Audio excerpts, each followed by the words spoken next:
Euzubillahimineşşeytanirracim. Bismillahirrahmanirrahim. Allahümme salli ve sellem ala seyyidina Muhammedin ve ala ve sahbihi ecmaîn.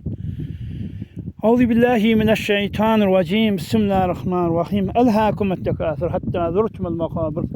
Kellâ sefe ta'lemûne thumme kellâ sefe ta'lemûn. Kellâ lev ta'lemûne alemel yakîn. La teravennel cehîme. Sümme la teravunneha eynel yakîn. Sümme letü'elünne yevme idin an-naîm. Sadakallahu azîm.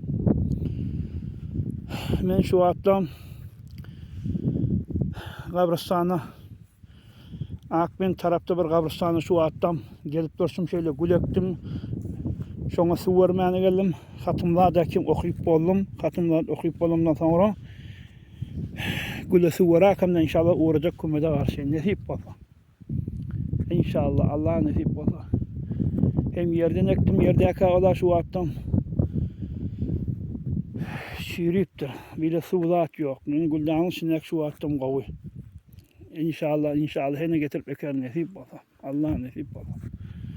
Binin qum şor intek o şiriye.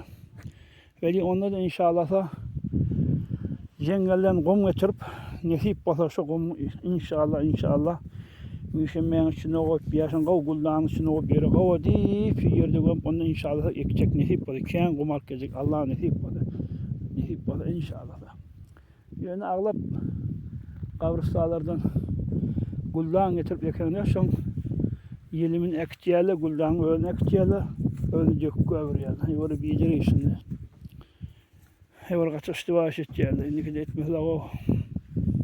İnşallah canın sağ olsun. Hemişe gülkenin. Vesselamu aleyküm ve rahmetullahi ve berekatuhu.